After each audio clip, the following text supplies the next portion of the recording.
بەناوی خۆی بەخشندەی میهرەبان سڵاو لە بینەرانی کەناڵی ئاسمانی پەیام. کورد و ڕووداوەکانی کوردستان لە گۆڕانکاریەکانی ناوچەکەدا ناونیشانی بەرنامەی گفتوگۆی ئەمڕۆمانە. هەوڵ دەدەین ئەم بەرنمەیەدا قسە لەسەر ئەو گۆڕانکاریانە بکەین کە پێشبینی ئەکرێت لە ئایندەدا لە ناوچەکەدا ڕوو بدات. ئایا کورد دەکەوێتە کوێ ئەم گۆڕانکاریانەوە؟ ئەو ڕووداوانەی لە کوردستاندا ڕوو دەدات یاخود ئەو پێشهاتانەی دێتە پێشەوە ئایا سەرەتا و دەستپێکی دروستبوونی ڕووداوگەلێکن کە لە ئایندەدا چاوەڕوان کراو بن؟ دەپرسین ئایا کورد چ ئامادەکاریەکیە بۆ چوون ناو ڕووداوەکانەوە؟ ئایا ئەو ڕووداوانە پەیوەندیان بە کوردەوە هەیە؟ گەر سەیری سەرەتاکانی جەنگی یەکەمی جیهانی و جەنگی دووەمی جیهانی بکەین بە تایبەتی جەنگی یەکەمی جیهانی لە ناوچەکەدا کاتێک ڕوو دەدات کوردیش دوجار دەبێتە بەشێک لە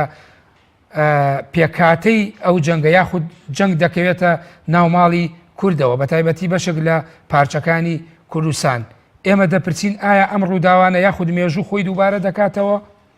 ئایا کورد چ بەرنامە و ئەجێندایەکی یاخود چ ئامادەکاریەکیە بۆی ئەگەر لە ناوچەکەدا ڕووداوێک یاخود ئەو گۆڕانکاریە ئیقلیمی و نێودەوڵەتیانە ڕوویاندا کورد بتوانێت بۆ خۆی کارتی فشاری خۆی هەبێت؟ یاخود دەکرێت کورد ببێت بە بەشێک لە گۆڕانکاریەکان یاخود دەبێت کورد ببێ بە بەشێک لە لایەنداری بۆ هێزێکی سیاسی دیاری کراو؟ دەپرسین ئایا بۆچی کووردا بەش بووە بەسەر وڵاتە ئیقلیمیەکانی ناوچەکاندا بە تایبەتی کاریگەری لە سەر بارودۆخی ناوخۆیی هەرێمی کوردستانەیە تا چەند تەباییەکانی ناوخۆی هەرێمی کوردستان یاخود لێکترازان بە پێچەوانەوە بۆتە خاڵێکی نێگەتیڤ بۆ پەیوەندیەکانی کورد و وڵاتانی ئیقلیم و نێودەوڵەتی. ئەمانە کۆمەڵێ تەوەری سەرەکی بەرنامەی گفتوگۆمانە بە میوانداری بەڕێز مامۆستا کامەران بابانزادە توێژەر لە مێژووی نوێ و هاوچەرخی کورد بەخێربێی بۆ ستودیۆی بەرنامەی گفتوگۆ لە کەناڵی ئاسمانی پەیام. مامۆستا کامەران ئێوەکو مامۆستای مێژووە پسپۆڕ و لێکۆڵەر لە بواری مێژوودا ئەوەی کە ڕووداوگەلێک بووە لە ناوچەکەتا ڕوویدا و لە ڕابردوودا ئەوەی ئەخوێنرێتەوە تەنانەت تەواوی ئەو هاوپەیمانێتی سیاسیانەی کە لە نێوان هێزە ئیقلیمیەکانە کراوە لە ناوچەکەدا دوجار کورد بووە بەشێک لە مەینەتیەکانی ناو ئەو هاوپەیمانێتی و ڕێکەوتنە نێودەوڵەتیانە. ئەکرێ ئێمە چۆن بگەڕێینەوە بۆ مێژوو ئەمانە باس بکەینەوە بیان هێنینەوە بۆ ئەم قۆناغی ئێستا بۆ ئەوەی کورد بتوانێت پند لەو مێژووی ڕابردوو وەربگرێەوە هەروەها ئەگەر هات و کەوتە ناو ئەو هاوپەیمانێتیان یاخود ئەو ململانێ و سیرعانەی کە لە ناوچەکەدا چاوەڕوان ئەکرێت ڕوو بدات کورد بتوانێت بەرنامە و ئەجێندای تایبەتی خۆی هەبێت. بەناوی خۆی گەورە و میهرەبان تەوەرەکە تەوەرێکی زیندووە. ئێمە گەر قسە لەسەر کاریگەری نێودەوڵەتی بکەین لەسەر پرسی کورد لە ناوچەکەدا بەتەکی دەیە بگەڕێنەوە بۆ سەرەتای سەدەی 19 سەرەتای سەدەی 19 بە درێژەی ئەم 200 ساڵەی کاریگەری وڵاتانی دەوروبەر وڵاتانی زلهێز لەسەر کورد و لەسەر قوارە کوردیەکان لەسەر میرنشینە کوردیەکان لەسەر شۆڕشەکانی کورد لەسەر دەرئەنجامەکانی لەسەر هۆکارەکانی زۆر چڕە. هەنی لە 1820ەکانەوە کاتێک کە دەوڵەتی رووسیا لە هەوڵی لاوازکردنی دەوڵەتی عوسمانی دا و وەگەشتن بە ئاوەگەرمەکان و هاوکات فەڕەنسا و بەریتانیا وڵاتانی ئەوروپی بۆ ڕێگری لەم فراوان خوازیە ململانەیەک دروست بوو لەسەر با بڵێن ئەوەی کە پێی دەوترێ پێکهاتەی دەوڵەتی عوسمانی کە بۆ هەم بۆ ڕۆژئاواییەکان و هەم بۆ رووسیا با بڵێن پێگەیەکی گرنگ بووە. ئەلێرەوە دەبینین کورد لە هەندێک زار وەکو کارتی فشار و لە هەندێک زار کورد وەکو سوودوەرگرتن و ئیستیغلالکردنی ئەم ناکۆچیە بەریەکەوتنەی بووە. مەسەرەن بۆن لە شۆڕشەکەی یەزدانشیر بەم نەفەسەوە دەستی بە شۆڕشەکەی کرد کە رووسیا لە دوای شەڕی قەڕم هاوکاری یەزدانشیر بکە بۆ ئەم ڕاپەڕینە. میرنشینە کوردیەکان کەوتنە بەر فاقەی وڵاتانی رووسیا وڵاتانی فەڕەنسا لەسەر ئەساسەی کە پشتیوانیان لە سوڵتان مەحموودی دووەم دەکرد لە ساڵی 1826 بەدواوە بۆ دروستبوونی دەوڵەتێکی مەرکەزی لە بەرامبەردا میرنشینە کوردیەکان ڕاپەڕین بەرامبەر بە دروستکردنی ئەم دەوڵەتە مەرکەزیەی و لێرەوە دەبینین رووسەکانیش و بەریتانی و فەڕەنسیەکان هاوکاری سوڵتان بوون بۆ لەناوبردننی میرنشینە کوردیەکان واتە کاریگەریەک هەیە بەوەی کە ینی با بڵێن ئێمە لە هەندێک ویستگەدا شۆڕشەکە سەری هەڵداوە بەوەی کە ئومێدی کردووە هێزێکی دەرەکی پشتیوانی لێ بکە و 2000 شۆڕشەکە شکستی هێناوە لەسەر ئاساسەی کە دەوڵەتێکی مرکزی پشتیوانی لە سوڵتانی عوسمانی کردەوە بۆ سەرکەوت بۆ لەناوبردنی ئەو قەوارە کوردیە. ئەمە لە با بڵێن نیوەی یەکەمی سەدەی 19 لە نیوەی دووەمی سەدەی 19 بە هەمان شێوە دەبینین لە شۆڕشەکەی شەعبەدوڵای نەهری 1881 ناکۆچی با بڵێن پشتیوانیکردنی رووسیا پشتیوان لە دوای ڕێکەوتنامەکان کە لە نێوان فەڕەنسا و بەریتانیا و رووسیا بەسترا بۆ قەزەی ئەرمان بۆ مامەڵەکردن لەگە سوڵتان مەحموودی دووەم دەبینین شەعبەدوڵای نەهری لەو نێوانەدا زەرەری کرد و هیچ دەوڵەتێک پشتیوانی لێ نەکرد. هەموو ئەو گفتوگۆیانەی شەعبەدوڵا لەگەر قونسوڵی و بەعثاتی بەریتانی باز لەوە دەکەن کە بەریتانیای گەورە پشتیوانی شەعبەدوڵا ناکە بۆ ئەوەی کە ڕاست بێتەوە بەرامبەر بە دەوڵەتی عوسمانی و ڕاست بێتەوە بەرامبەر بە دەوڵەتی قاجاری لە یەک کاتدا. ئەمە دەبینین درێژە دەکێشێتەوەکو شەڕی دووەمی جیهانی پێش شەڕی یەکەمی جیهانیش ئەو ناکۆچی و سراعی کە ئیتیحادیەکان هێنانەکایەوە ڕاستە ئەوروپیەکان پشتیوانە لە ئیتیحاد و تەرەقی دەکرد بەرامبەر بە سوڵتان مەحموودی دووەم، بەڵام لە هەمان کاتیشدا ئەو دەرفەتەیان نەدا بەوەی کە کورد لە بەرامبەر بە ئیتیحاد و تەرەقیەکان ڕاوەستێنی بە دیوێکی تر لە دەرفەتیان بە کووردا بەرامبەر سوڵتان عەبدولحەمیدی ڕاست بێتەوە بە دروستکردنی قەوارێجی کوردی و دواتر نە دەرفەتیان بە کووردا و پشتیوانیان لێکرد بەرامبەر بە کۆمەڵی ئیتیحاد و تەرەقی لەو ساڵانە ڕاست بێتەوە بۆ دروستبوونی دەوڵەتی کوردی. هۆکاری ئەمە چییە؟ هۆکاری ئەمە ئەوەیە کە ئەو ململانەی کە لە نێوان رووسیا و بەریتانیادا هەبوو، رووسیا و بەریتانی خەوەنی زنجیرەیەک ڕێکەوتنامەن بۆ با بڵێن بە شێوەیەک لە شێوەکان بۆ لێنی کە تێیدا کورد زەرەری کردووە و هەوڵی ئەوان داوە یەک پارچەی خاچی دەوڵەتی عوسمانی بپارێزن. یعنی هەردووچیان پێشبڕکێیەکیان هەبوو بۆ زۆرترین سوود وەرگرتن لە حالەتی هەڵوەشانەی دەوڵەتی عوسمانی و دوازار کە کۆمەڵێک ململانەی توندیان کردووە پێکهاتوون لە ڕێکەوتنامەیەک و هەر کاتێک کورد کەوتبێتە نێوان ئەم ململانەیانەدا دەبینین کەوتوتە ناو ماشەکەی و زەرەرمەند بووە. بەڵام ئەو ڕێکەوتنامانەوە هەروەها یاخود ئەوەی کە لە ڕووی نێودەوڵەتی و هێزە نێودەوڵەتەکان هاتوونەتە ناوچەکە و لەسەر میراتی دەوڵەتی عوسمانی بە تایبەتی لە جەنگی یەکەمی جیهانیەوە کە ئیتر وردە هێواش هێواش خلافەتی عوسمانی کۆتایی پێدێ و معی بەدیلەکەی دروسە بێ وەک خۆ دوتت کۆمەڵی ئیتیحاد و تەرەقی و ئەوروپیەکانیش پشگیریان کردووە. بۆ خۆی کوردیش دوجار نابێتە بەشێکی ئەو قوربانیانەی کە لە ناو دەوڵەتی عوسمانیەوە لەسەر میراتی دەوڵەتی عوسمانی ئەو وڵاتانە شەڕیانە، بەڵام کورد دوجار نابێت بە بەشێک لە قوربانیەکانی ناو ئەو دابەشکاری ناو دەوڵەتی عوسمانی. لە دوای ڕێکەوتنامەی بەرلین وەڕان لە دوای ڕێکەوتنامەی سان ستیڤانۆ لە ساڵی 1876 کە لە نێوان دەوڵەتانی ئەوروپی و رووسیا بەسترا و لەو نێوەندەدا با بڵێن ئەرمەن بە ئەندازەیەک پشتیوانی ڕووسەکان دەستکراوە بوو، ینی کۆمەڵێک هەنگاوندرا کە تێیدا کورد زەرەرمەندی یەکەم بوو لەم ڕێکەوتنامانەدا لە قۆناغی تازەوە تا لە قۆناغی دوایی با بڵێن شکستی دەوڵەتی عوسمانی یەکەم ڕێکەوتنامە سایکس-پیکۆ بوو لە 1916 و لەوێەوە بۆ ڕێکەوتنامەی با بڵێن سان ڕیمۆ، لەوێەوە بۆ ڕێکەوتنامەی سیڤەر، لەوێەوە بۆ لۆزان و لەوێەوە بۆ کۆمەڵی گەلان و چارەنووسی ویلایەتی مووسڵ و دواتر چارەنووسی و تورکیای کەمالی تازە. لێرە زنجیرێک ڕێکەوتنامە لە نێوان وڵاتانی سەرکەوتوو لە جەنگی دووەمی جیهانی بەسترا کۆی ئەم ڕێکەوتنامانە ئەوەمان پێ دەڵێ کە ئێمە لەبەردەم سیڤەر و لۆزانێکداین و تا هەر کاتێک ئەم دەوڵەتانە ویست بێتیان فشار بخەنە سەر دەوڵەتی مەرکەزی وەکو لە سیڤەردا ویستیان فشار بخەنە سەر کەمەل ئاتاتورک کاتێک کە یاخی ببوو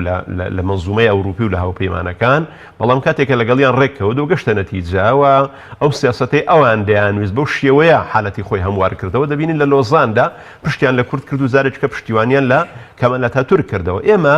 زنجیرەیەک دەرفەتی وامان هەیە، ئەو زنجیرە دەرفەتانە بەوەی کە هەر کاتێک ئەم دەوڵەتانە لەگەر دەوڵەتە مەرکەزیەکان ناکۆچیان تێکەوتووە دەبینین بە ڕێکەوتنامە بێ بە پشتیوانی دەربڕین بە شێوەیەک لە شێوەکان لە قازانجی بزاوی کورد هەنگاویان ناوە، وەکو لە کۆماری کوردستان لە 1936 بینیمان کە ڕووسەکان پشتیوانی گەورەیان لە کورد کرد، بەڵام دواتر کە ڕێکەوتن لە نێوان رووسی لە نێوان نێچێتە سۆڤیەت و بەریتانیا و بەریتانیا و ئەمریکا لەسەر چارەنووسی ئێران و نەوتی ئێران دەبینین دوازار ڕێکەوتنامەکە بە زەرەری کورد کۆتایی بێت 1946 و ئەمە دەتوانم بڵێن بۆ شۆڕشی دووەمی شێخ مەحموود شەڕاستە وەتەیمە کۆمەڵێک ویستگەمان هەیە. لەو ویستگانە ئەوەمان پێ دەڵێ ناکۆچی ئەم دەوڵەتانە لەگەڵ ئێران، تورکیا، ئێران دەرفەت بۆ کوردە ڕەخسێ و هەندێک هەنگاو دەهاون خۆ 1991 لە ڕاپەڕینەکە قەراری دەرکردنی ناوسەیەکی ئەمنی خێڵی 36 دووبارە ڕێکەوتنامێکی نێودەوڵەتی بوو کە کورد دەرفەتێکی خواز لەو ڕوانگەیەوە واتە دەتوانین بڵێن ئەمە سیڤەرێکە بۆ کورد بەڵام بە تاکید کاتێک کە ڕێک دەکەونەوە لەگە دەوڵەتە مەرکەزیەکەی وەکو بینیمان لە ساڵی پار لە دوای ڕێفراندۆمە فاشیلەکەی دەبینین جارێککە پشتیوانە لە حکوومەتی مەرکەزی کردەوە بۆ هێرشکردن سەر کوردستان یعنی ئێمە هەر کاتێک تێبینیمان کرد بێ بەرژەوەندیان وای خواستووە دەرفەتی چۆک و سیڤەریان ڕەخساندووە هەر کاتێک کە بەرژەوەندیەکانیان پێچەوانە بۆتەوە لەگەر حکوومەتە مەرکەزیەکان ڕێککەوتون بە پێچەوانەوە بۆ زیان بۆ سەر میلەتی کامەران ئێمە ڕاستە دژمنەکانمان دڕاق بوون بە تایبەتی لە ڕووی ئەقلیمیەوە بەڵام خۆت ئەزانی لە مێژووە هەمیشە بە دووادادە چوونەکان و توێژینەوە لێکۆڵینەوەکان کە ئەکری لە بواری مێژووە ئەبێ بە چاوێکی ڕەخنەیەوە بێ هەڵسەنگاندن یا خودت شیکاری بێەوەی کەکە لە ڕەهاندەکانی نووسینەوەی مێژوو ئێمە یعنی ئەکری ئەو قۆناغانە دیسانەوە بینە بەرنەشتەر و بتوانین بە چاوێکی ڕەخنەیەوە خوێندنەوە بۆ ئەو قۆناغە مێژویانەکەین ڕاستە دژمن و نارەکان هاتوونەتە ناوچەکە وڵاتانی زلهێز بە دوای بەرژەوەندی و تەماحی ئابووری خۆیان ئاگەڕانوە تەماحی سیاسی خۆیان لە بەرچاو گرتووە بەڵام ئێمە ژووک و کورد جۆرێک لە سادەیمان هەبووە کاتێک کە مێژوو ئەخوێنیتەوە سەیرەکەی بە تایبەتی شۆڕشەکان ڕاپەڕینەکان هەتا میرچینەکان کە تۆ بەشێکی پسۆڕەکەی خۆشتە یعنی بەشێک لە میرەکان دابەش ئەبوون بەسەر دەوڵەت و دەسەڵاتە جیاوازە ناوچەیەکان ئەو کاتانەی سەفی و عوسمانی هەبووە ئەکرێ ئەمە یعنی بە چاوێکی ڕەخنەیەوە بخوێنینەوە بۆی ئەو ڕەخنە چکە دوجار ئەو ڕەخنە بووەتە یاخود ئەو کەم و کورتیانە بۆتە بنیادێک یاخود سترەکتۆرێکی قوڵ بۆی کە گەشتۆتە ئێستا تاوەکو ئەم قۆناغی ئێستامان کە ئێمە نەمانتوانیوە بۆتە کەلتور و چۆتە ناو زیهنێت و بیرکردنەوەی بزافی ڕزگاری خوازی کوردی و چارەسەر نەکراوە عین ناکرێمە ئەمە بە نەقد بخوێنینەوە زاری پێش هەموو شتێک ئەگەر بگەڕینەوە ینی من ئەم بابەتێکی زۆر قوڵە ینی پێم وایە دەبێت لە کوردستاندا ناوەندی ینی ئەگەر بێت و بایەخدان لە زانستی سیاسی لە کوردستاندا زی بایەخ بێ و ئەمە بێت بە سەرچاوەیەک بۆ با بڵێن دەوڵەمەندکردنی فکری سیاسیەکان و لێرەوە سەرکرداتی سیاسی کورد هەنگاو بەهاوێ من پێم وایە ئەوەی پێی دەوترێت یاسای نێودەوڵەتی ئەوەی پێی دەوترێت کاریگەری نێودەوڵەتی و ئیقلیمی ئەوەی پێی دەوترێت کاریگەری دەرەکی ئەوەی کە پێی دەوترێت ململانەی زلهێزەکان لە ڕوانگەی ئابووری لە ڕوانگەی سیاسی لە ڕوانگەی سەقافی و کەلتوری و هونەریەوە من تەسەوڕ دەکەم لە پڕبایەخترین و ضرورترین ئەو بوارانەیە کە پێویستە تاچی ئەمەلەی شارەزابەوە پێویستە بەرپرسانی ئەمەلەی شارەزابن و پێویستە لە زانکۆ و ناوەندە ئەکادیمیەکان بایەخی پێ بدرێت لەبەرچی لەبەر ئەوەی ئەم بوارە واتە بواری کاریگەری ئیقلیمیەکان و دەولیەکان لەسەر پرسی کورد وەکو دەرفەت پرسی کورد وەکو شکست پرسی کورد وەکو سەرکەوتن پرسی کورد وەکو پاشەکشە یعنی سرائێکی سۆڤێت و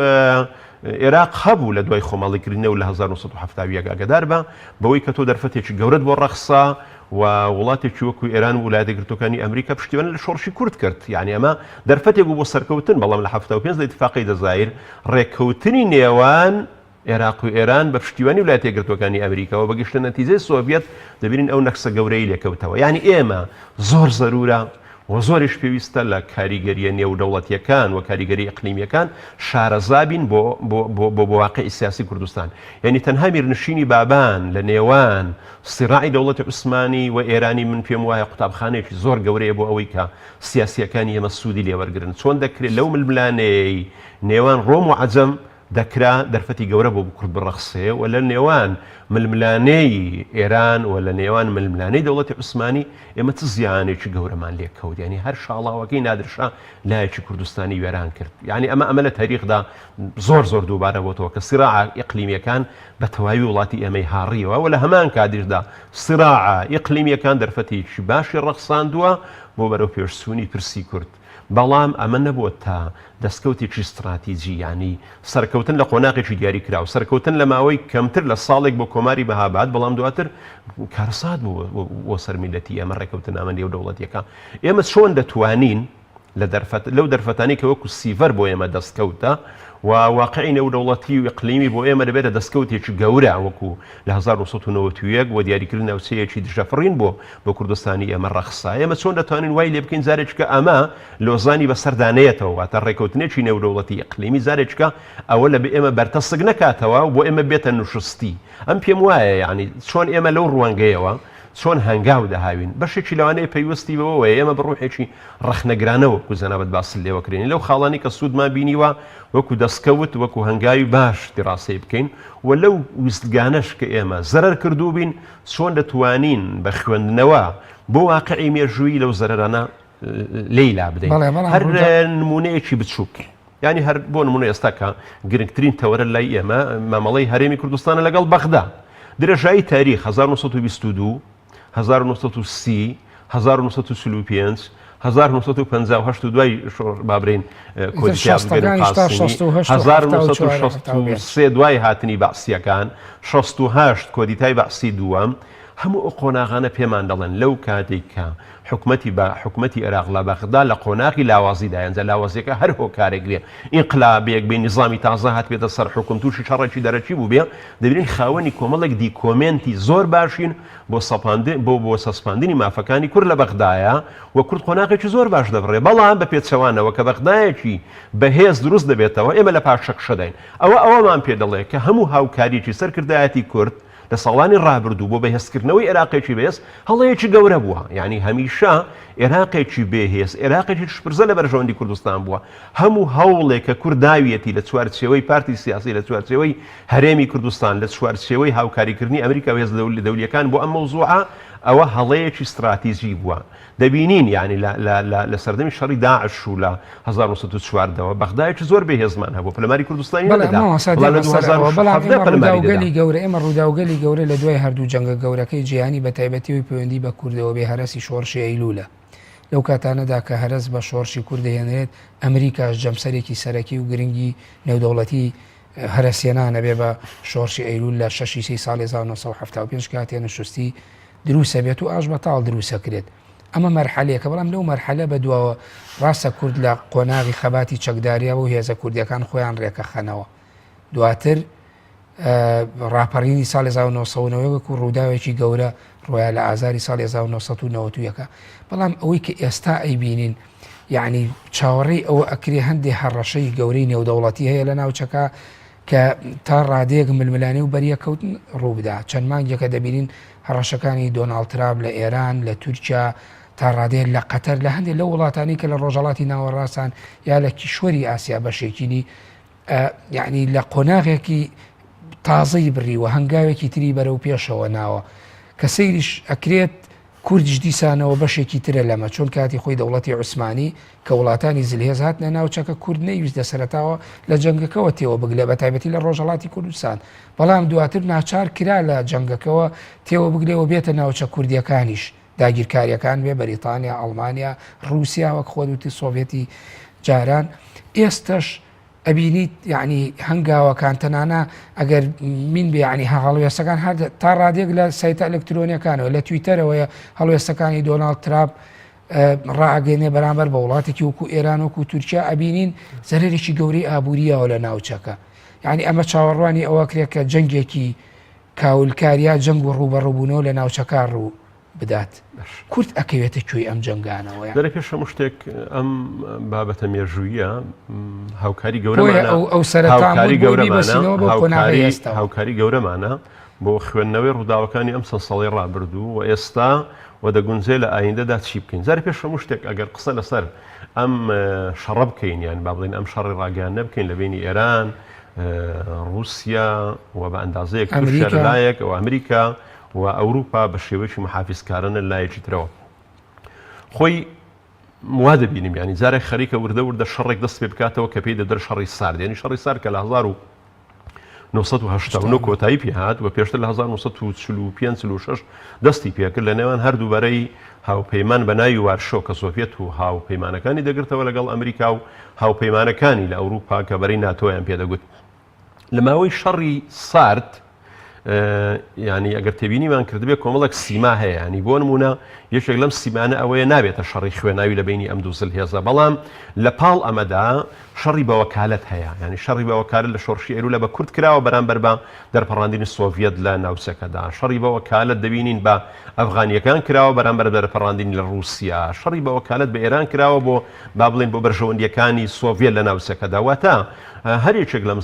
زلهێزانە دێن شەڕی بە وەکالەت بە دۆستەکان هەڵوێستەکانی خۆیان دەکەن بە نزیکانی خۆیان دەکەن 2000 کۆتایی پێێت تو ئەمە لە ئەگەر تێبینیمان کردبێ ینی لە بەپی سیاسەتی ینی کزنجەر وەکو مستەشاری ئەمنی قەومی و 2000 وەزیری خارجی ئێرانێ با بڵێن مەقولەیەکی هەیە ئەگەر دەستێنەوە بیرەوەریەکانی بیر لەوە دەکات و چۆن ئەمریکا بەرژەوەندەکانی دەپارێزە بەڵام بەبێ ئەوەی خوێن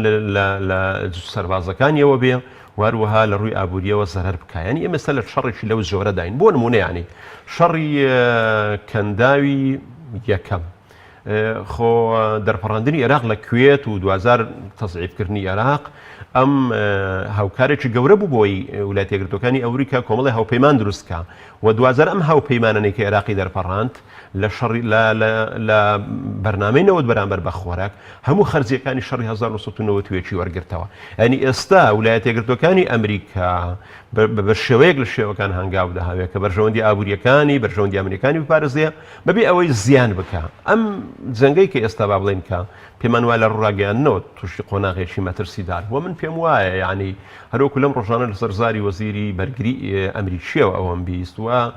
بەشێک لە محللین سیاسی و قسە دەکەن ینی پێمان وانە ئەمە ینی ئەم تەوەقوعەمان نەبێت کە لە بینی ئێران و ئەمریکا دەبێتە شەڕی با بڵێن شەڕی گەرم ینی پێکدادان ڕاستە ئێران بڕۆیت و ئێستا تەکنەلۆژیا پێشکەوتووەوە چەکی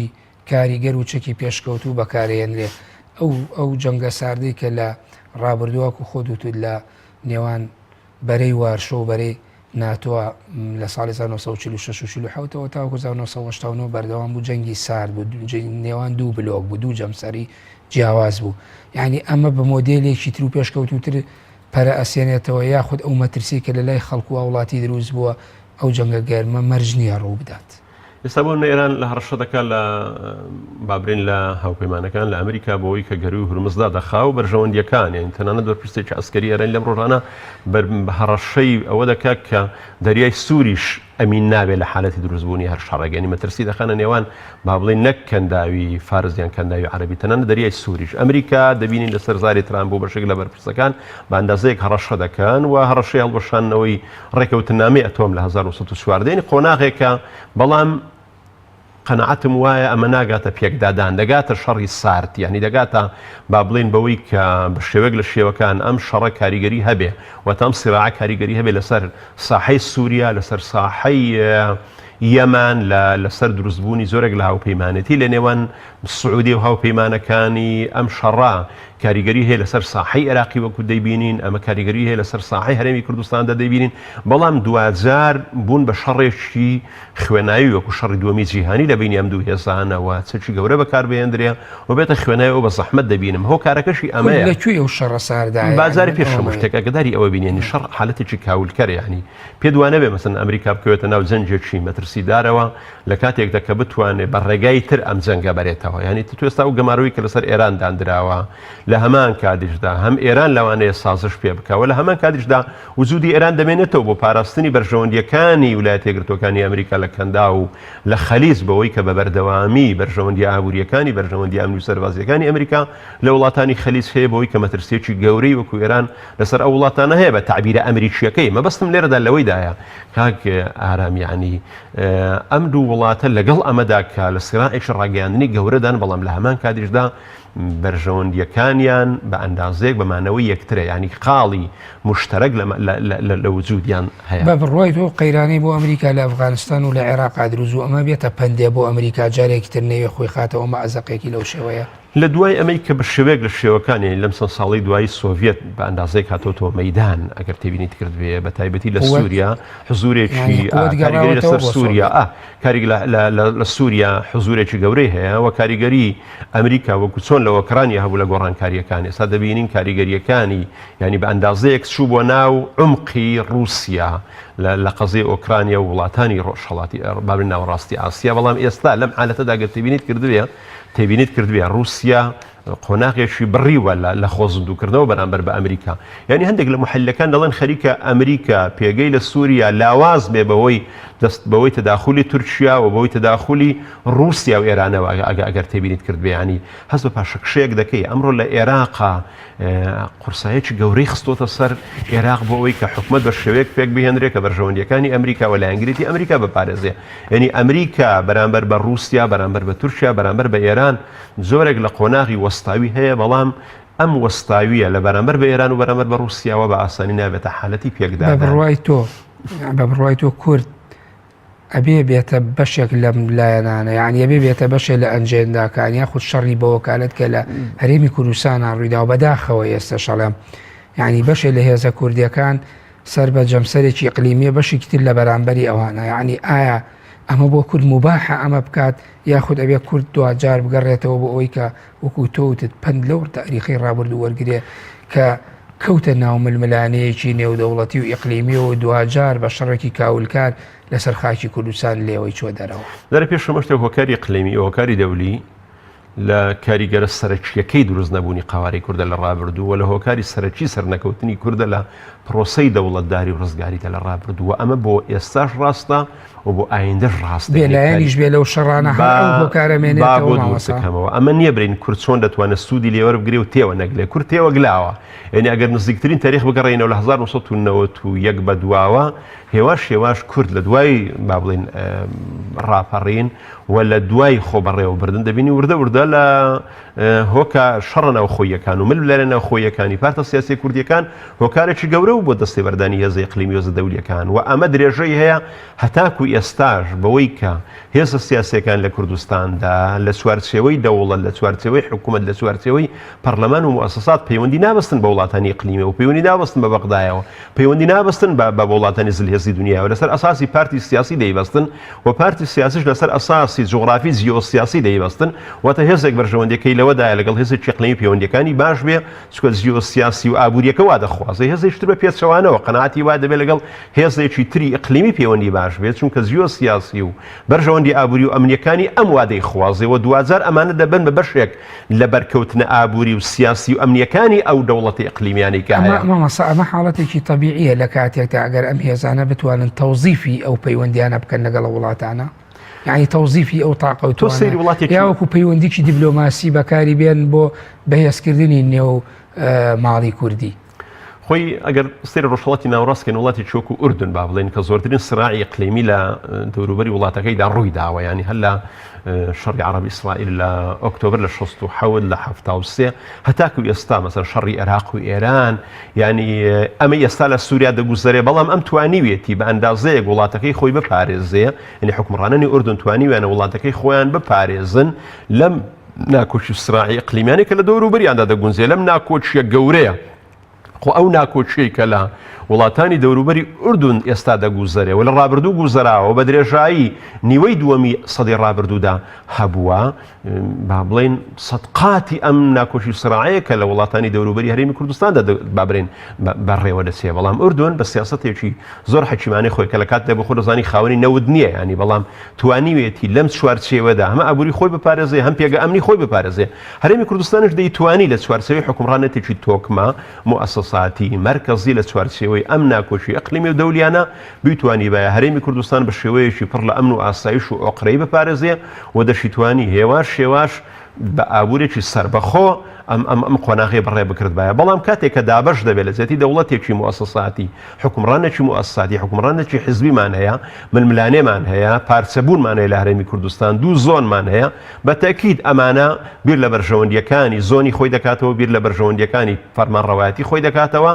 و ململانێ نێوخۆیەکان هێواش دەبێتە هۆی دەستێوەردانی هێزە ئیقلیمیەکان. بەڵێ بە بڕوای تۆ یعنی ئێستا ڕوودا و گەلێک نییە سەری هەڵدابێکە بۆ ئەوەی کە هەست بە گۆڕانکاری بکرێت لە ناوچەکەدا بە تایبەتی لەوانەیە لە هەندێک لە پارچەکانی کوردستانە قسە لەسەرەوە بکرێبوونەوە گۆڕانکاری ڕووبدا هێزەکان خۆیان ڕێک بخەنەوە. ئەمانە هەموو پێشبینی محللینی سیاسیە یاخود ئەمانە واقعێکە و هاتوۆتە پێشەوە. هەروەکوی تۆڵی جەنگێکی ساردا ئایا لە سایی جەنگی ساردا ئەو گۆڕانکاریانە ڕووەدا ئەو دەرفەتەی کە بۆ ئێمە ڕەخسا ئەو دەرفەتەی کە بۆ ئێمە ڕەخسا لە 1991 دەرفەتێکی باشمان بۆ ڕەخسا بەوەی کە حکوومەتی عێراقی لەژێر گەمارۆدا بوو و ئێمە بمانتوانی باە ئەم گۆشەگیربوونە نێودەوڵەتی ئیقلیمی و دەولیە کە لەسەر بەغدایە دەروزوێ سوودمان لێوەرگرت بەداخۆ سوودمان لێوەرنەگرت. ئەوەی کە لە 2003 حکوومەتی عێراقی ڕووخاجەیش و ئەمن و پۆلیس و هەموو دامەزەکانی لێگەڵ وەشایەوە ئێمە نەمانتوانی سوودی لێوەرگرین. لە 2014 شەڕی داعش کە توانی بە ماوەیەکی کەم با بڵێن یەک لەسەر سێ هەموو خاچی عێراقی غێری کوردستان دەست بە سەردا بگرێەوە دەوڵەتی عێراق باورێن مەترسی داعش لەسەر بەغدا نزیک بووە ئێمە نەمانتوانی دووبارە سوود لەم واقعە وەرگرین ینی گرفتەکەی لەوەدایە ئێمە زۆرزار لە دەرفەتەکان سوود وەرناگرین ئێستا لەم حالەتەی کە دووگوزەرەیە بە تایبەتی لە ساڵی پارێکەوە لە قۆناغێکدا ئێمە قسەمان لە ڕیفرەندۆم سەر بەخۆی کرد کە تەوقیتێکی زۆر خراپ بوو و بەغدا زۆر بەهێز بوو ئێستا ئەو ئاماژانەی کە هەیە ئەم ناکوشێنەی ئەمریکا و ئێران کە بە ئەندازەیەک زەق بۆتەوە بەڵام هاوکات دەبینین لەم ڕۆژانە ئێران و تورکیا و رووسیا کۆبوونەوەیان کردو بە تاکید کە کۆ دەبنەوە سێ وڵات کە بە شێوەیەک لە شێوەکان خەریکە ناکۆچیەکانیان لەگەر ویلایەتە یەکگرتوەکانی ئەمریکا زەق بێتەوە و لە ناوچەکەدا جۆرێک لە دووسەمسەری دروست دەبێ کورد لە شوێی ئەم دووسەمسەریەوەی با ئێمە ورد بین ینی کورد هێزێکی ئەندە گەورە نییە بیەوێ بێت بەهێزی سێم لە ناوچەکەدا کورد پێگەیەکی وا گەورەی نییە بڵێ من بە بێلایەنی لە کاتێکدا گەورەترین بەرژەوەندی ئێران و گەورەترین بەرژەوەندی تورکیا و ئەمریکا لە ڕووی ئابوووریەوە لە ڕووی ئەمنیەوە لە کوردستانی عێراقدا لە پێکدادانن بیەوێ بە بێلایەنی بوەستێت چونکە کورد لە کوردستانی عێراق بێلایەن نەبووە و بە یەک موئەسسە و بە یەک قوارە مامەڵەی لەگەڵ دۆستیەکە نەکردو تاوەکو بێلایەنی خۆی بپارێزێ و هاوکات هەندێک دەرفەتی تر وەکو پێم گوتی ئەم پێکدادا چاوەڕوانکران و پێکدادانی سەربازینە پێکدادانی بەرژەوەندیەکان لە بەرامبەردا دەبین خۆپیشاندانەکانی کە لە بەسڕا و لە ناوچەی جنوب ڕوودەدا بەرامبەر بە حکومڕانەتێکی خراپی عێراقەوەی کە لە بەسڕای ئێمە ڕۆژانە متابعی دەکەین ئەوەیە کە تاکو ئێستا لە عێراقدا دەسەڵاتدارێک داهاتی عێراقیان قۆڕق کردووە و هاوڵاتیان لەو مافە بێبەشن دەتوانم بڵێ بە شێوەک لە شێوەکە نەمە لە کوردستانیشدا بە ئەندازەیەک جێگەی ئەوەیە کە دووبارە بێتەوە بۆەوەی کە دەبینی نەبوونی خزمەتگوزاری و ئاو و کارەبا ڕۆژ بە ڕۆژ خراپتر دەبێت کەواتە هەرێمی کوردستان کە بیەوێت لەمەی کە لە بەغدا ڕوودەدا لەوەی کە لەسەر پێکەنانی حکومات و تەوەقع دەکرێت خۆپیشاندانەکان بگات بەغدا ئەوەی کە لە بەسڕە ڕوودەدا ئەمەی لە ئاستی ئیقلیمی ڕوودەدا من پێم وایە هەرێمی کوردستان دەبێت لەم کاتەدا یەکەم ئەم قۆناغی زۆر بە هەستیار وەربگرێ و لەناو خۆیدا زۆر تەبا بێ و بتوانێت بە نەخشەیەکی زۆر ورد بتوانێت وڵاتەکەی خۆی هەرێمەکەی خۆی بپارێزێ و لە هەمان کاتیشدا تەبایەکی باش دروستکە لە کاتێکدا کە زۆر پێویستە لەم حالەتەدا بکە. بەڵام تۆ تەبایەکە سنتەری دروستکردنی و حاڵەتە نییە یعنی بێت تەبایی و یەکبوونی و یەکڕێزی هێزە سیاسیەکانی ناوخۆ لە پێشی هەموویەوە بێ ئابم ناکۆکی و باڵباڵێنەی ماڵەکەیەوە یاخود ماڵێکی لێکترازاوی هەیە ئێستا کورد ئابەمەوە بە بڕوای تۆ ئەو مەترسیانی کە هێمای بۆکەی دزە ناکاتە ناو ماڵی کورد بە شێوەیەکی گشتی و دوایی کۆنتترۆلکردنی ئاسان نەبێت دەرە دزەی کردووە نەک دزە ناکە یان ئێمەوەکو بەسم بەواتای بەریەکەوتنە فیزیکی تۆ لەو کاتیدا کە ئەم ئاماژە گەورانە هەیە لە بەغدا و لە بەسڕا و ئاماژە گەورانە لە ئاستی ئیقلیمی دەولی هەیە ئەگەر تۆ تێبینیت کردبێ ناکۆشیەکانی نێوان یەکێتی و پارتی زۆر زار مەترسیەکان یەکیان دەخاتەوە واتە ئەمڕۆ تەبان و هەنی ناتەبان و لە هەمان کاتیشدا دەبینین ینی درزێکی گەورە گەوتۆتە نێوان معارزە لەگەر ئەم دوو دەسەڵاتە بەهۆی ئەم جۆرە احتیکاری کە لە هەرێمی کوردستان بۆیە لەم کاتەدا کە پێویستە موەسساتی حکومەت وەکو حکومات موەسسەیەکی تۆکمە بێ و موەسساتی حکومەت بە ئەرچی خۆی هەستێ بۆ مامەڵەکردن لەگەڵ بەغدایە دەبینین ئەوەی کە لەگەڵ بەغدای مامەڵە دەکرێنی مە لە ساڵانی ڕابردوودا وەکو حکومەت وەفدمان دەنارد ئێستا پاشکشەیەکی گەورەمان کردووە وەکو حیزب وەفد دەنێرین بۆ بەغدایە ئەگەر پێشتر لە ڕابردوودا کورد ئەگەر بۆکو ئەحزابیش مامەڵەی کرد بە یەک فراسوێن لە بەغدایە مامەڵەی دەکرێت ئێستا دەبینین ماڵی کوردیش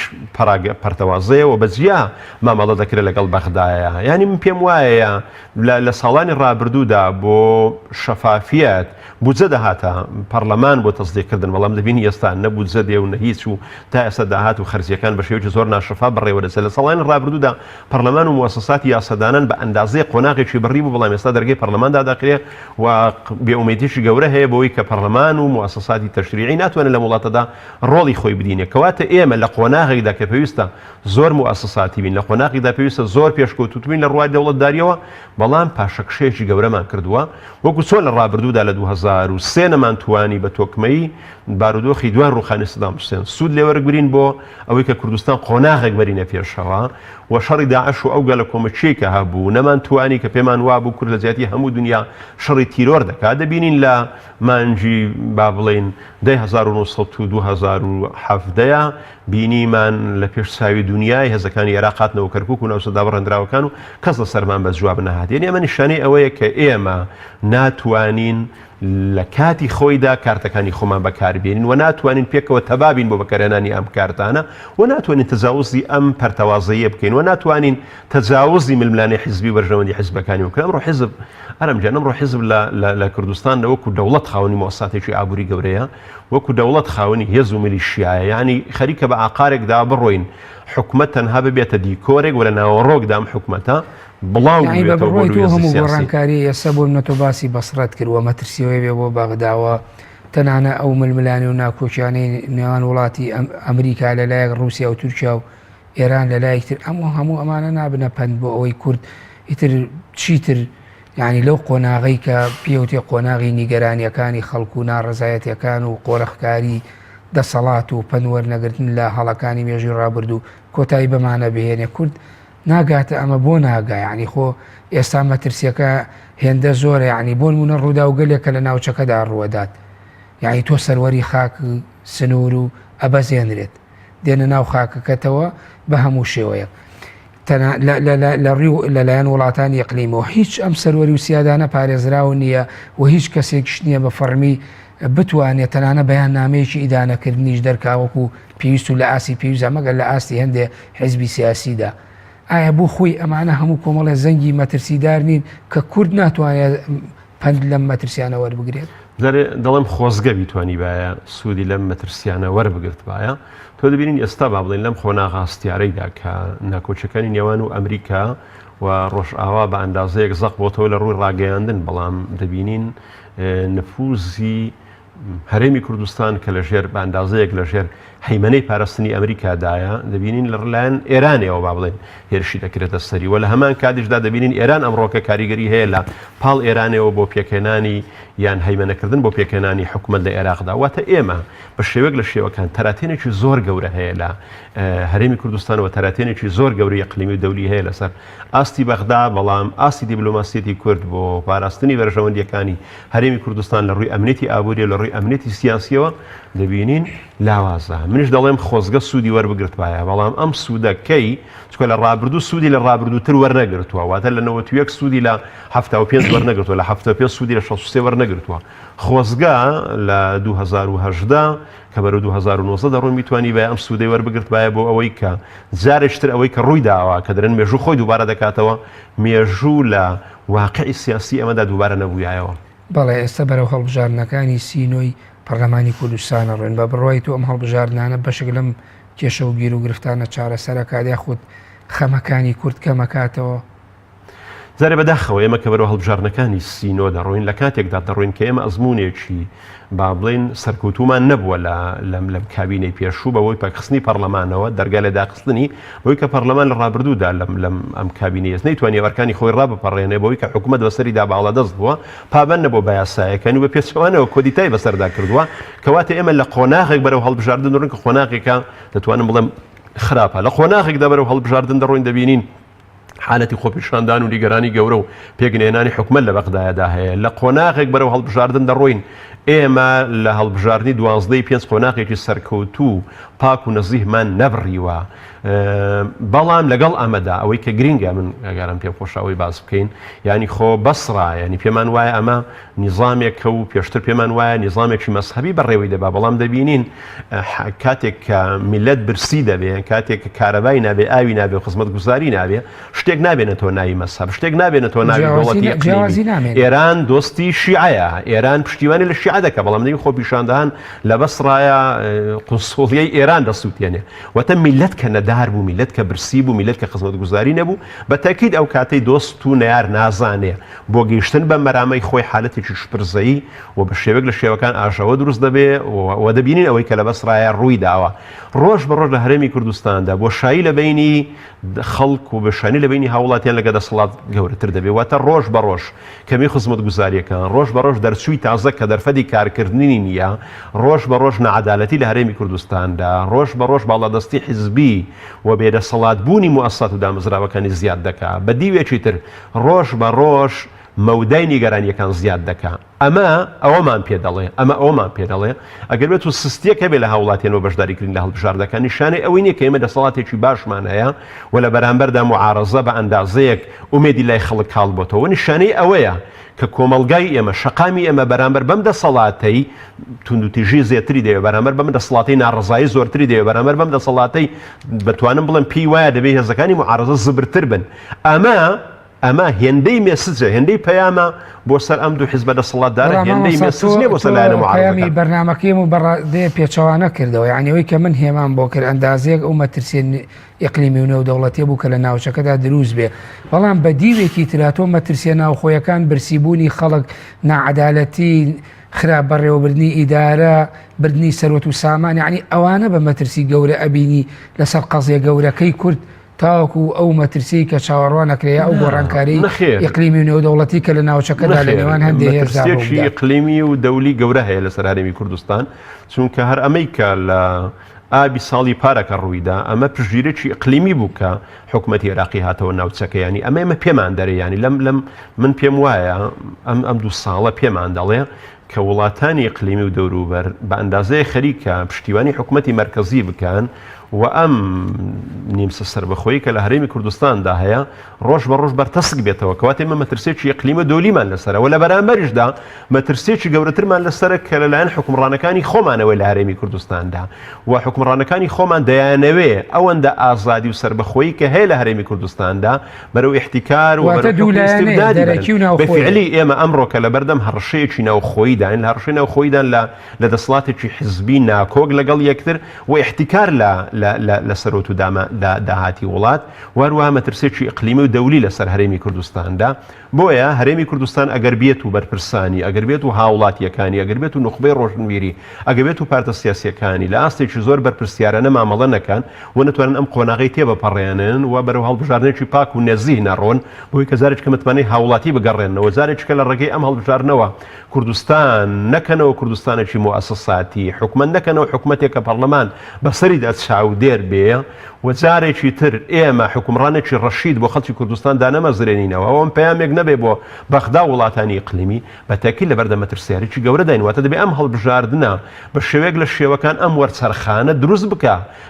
لە سیستەمی حکومڕانی هەم پەیامێک بێ بۆ ئاستی ناوخۆ هەوڵەتیەکانی کە ئێمە دەتوانین حکومڕانەتێکی باشتر بەڕێوەبەرین و هەم پەیامێک بێ بۆ ئەو حیزبانەی کە بەتایبەتی ئەم دوو حیزبە دەسەڵاتدارە کە زۆرێک لە احتیکار دەکەن بۆی کە بڵێن بتوانن ینی هەوڵاتیەکانی بڵێن ستۆپ بەڕای تۆ هەموو هێزە سیاسیەکانی کوردستان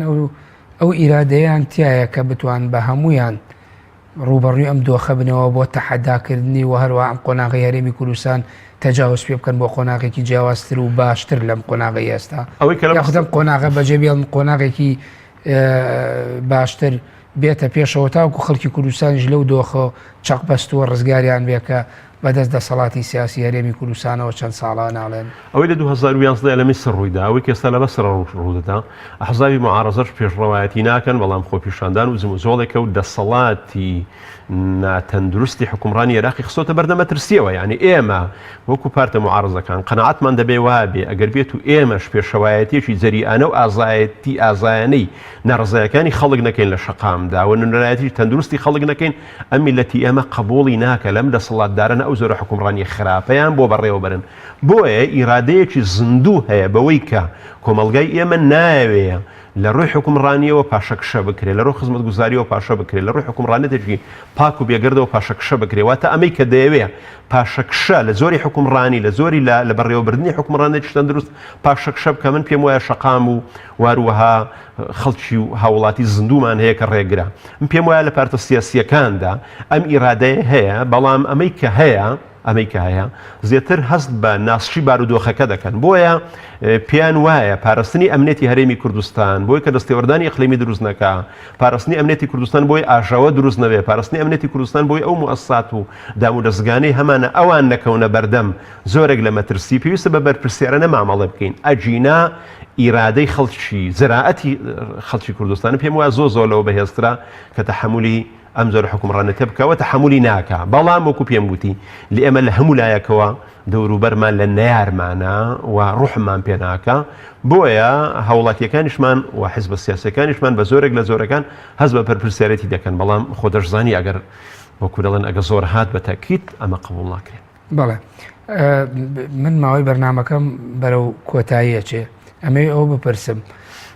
ئەرکی هێزە سیاسیەکان بەگشتی چیە پێ دووانە هەرێمی کوردستان وەکو ئەو کەشتی لاتوە کە لەنەو ئاوێکایە کونێکی تێبێت دوجار هەموو لەناو کەشتەکان غەرقە بن و تیاچن یعنی ئەگەر ئەم دۆخە بەم شێوەیە بەردەوام بێت تەواوی هێزە سیاسیەکان و تەواوی خەڵکی کوردستان زەرمەندی ئەم قۆناغە نابێت. بەرپرسەری یەکەم لەم دۆخە کە بەرەو خراپی دەڕوایان بەرەو خراپی ڕۆیشتووە کە هیوادارم بەرەو خراپی نەڕوە پارتی دموکراتی کوردستان و یەکێتی نیشتیمانی کوردستان لەوەی بەرپرسەری یەکەمن لە بەڕێوەبردنی ئەم وڵاتە و بەرپرسەری یەکەمن لە بەڕێوەبردنی موسساتی ئەمنی و موسساتی اقتصادی و کارژێڕی لە وڵاتەدا و پرسەری یەکەمن لەو مامەڵەی کە لەگەڵ بەغدا و لەگەڵ وڵاتانی ئیقلیمی دەکەن من واتە سەوڕ دەکەم هەر شتێک ڕوو بدا بە تەنهاوان زەرەر ناکەن هەموو لایەکمان زەرەر دەکەین هێزێکی سیاسی بە تەنیا زەرەر ناکە ئەزمموی حکومڕانی لە هەرێمی کوردستاندا زەرەر دەکا بۆیە ئەم دوو لایەنە هیوادارین بێنەوە هۆش خۆیان و هێز سیاسەکانی تریش بتوانن لەو ڕوانگەیەوە قبولی ئەم حالەتە بکەن پێشنگایەتی معارەزەیەکی زیندوی شەقام بکەن تاوەکو لەگەڵ حزبی دەسەڵاتدار جوادار بگەین بە نەتیجەیەک لە ڕیفۆرم بگەین بە نەتیجەیەک لە چاکسازی بۆ کامەران بە کورتیەشان وتم ماوەی بەرنامەکەم تەواوێت و ئەندامی سەرکردایەتی کۆمەڵی ئیسلامی کوردستانیش و بەرپرسی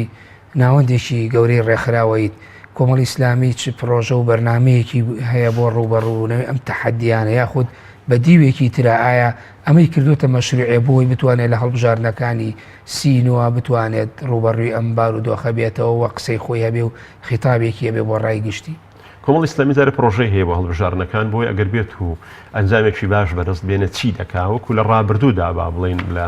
بەڕێوەبردن ئەوەی کە بەشداری کردووە لە پەرلەمان ئەوەی بەشداری کردووە لە ئیدارەت بەشداری کردووە نمونەیەکی سەرکەوتوو بە ئەندازەیەک جێگەی ڕەزامەندی هاوڵاتیانی نیشانداوە نمونەیەک ئەزمونێکی جوانی هەیە لە مشارەکەکردن بەپێی ئەو